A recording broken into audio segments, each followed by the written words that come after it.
I'm principal at Oxford College. You're all, at Cambridge. I mean, I haven't played the game as a master of an Oxford College. Of actually, I have total respect for Cambridge, and most of my friends in Cambridge have total respect for what we do in Oxford. I mean, come on, we're two of the best universities in the world, and I'm totally confident that we and actually the Russell Group universities will get through this to the other side. On teaching, I mean the experience here in Oxford, and you must put me right is that actually, in terms of learning pedagogy, I mean, online has proved to be remarkably successful. Some science subjects are difficult to kind of reproduce lab experience online, but the undergraduate experience is so much more than learning. I mean, the ability to kind of just exchange ideas, to shoot the breeze in the bar, to be in each other's rooms, to discussing how to change the world for the better. I mean, meeting lifelong friends and meeting people who are going to be developing, playing in a band, rehearsing in some, doing comedy sketches, taking them out to Edinburgh for the footlights. I mean, all of that is gone, and I mean, that's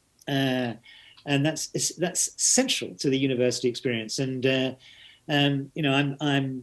I'm not sure it's going to come back very soon. I mean, we at Oxford, I think, talking about bringing all our students back in Michaelmas, and Cambridge is taking a much more cautious approach, and I'm with Cambridge rather than Oxford. I think we may find at Oxford that we've overpromised and can't deliver, and then actually would be more prudent to have actually said, look, it's all going to be online, frankly, in Michaelmas term.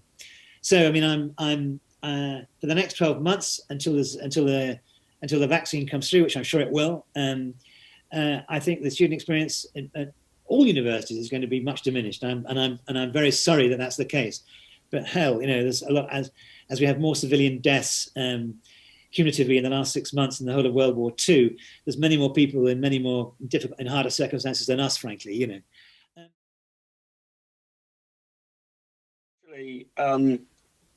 Oxbridge is, and possibly the Russell Group, are in probably pretty good shape, actually, because the brand, the reputation, the status of Cambridge University is so colossally high that it will never want for very bright, determined students who want to go there. I think I can't foresee anything in the area of technology or anything else that will, over the long term, imperil the likes of Cambridge, Oxford, and probably some of the other top universities.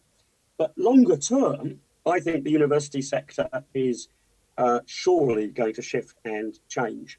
And of course, the Open University was launched by Harold Wilson way back in the day. But it does seem to me now, if I was to rewind back to the dark ages when, I went to the other place. I'm an Oxford man. I'm admitting that at the end of this event.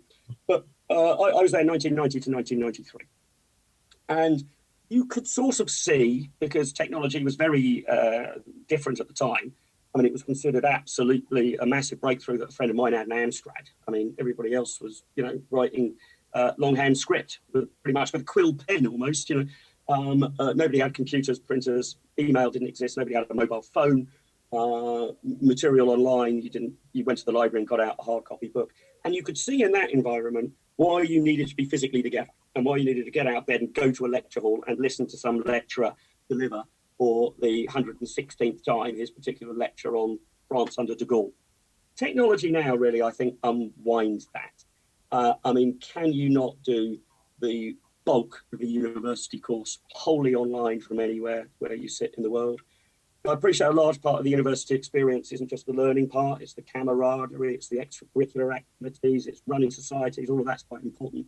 But I wonder whether that might be done in a rather different way. I think that the idea that education in the future will necessarily involve, for a vast swathe of people, leaving home, going away for 3 years, living in student digs, being surrounded by 10 or 15,000 other young people in the similar buildings and grinding your way through a degree and then entering the labour market. I think that might change. Probably not at Cambridge or Oxford, possibly not at the Russell Group, but I think there will be many more ways to study, learn, and to get qualifications.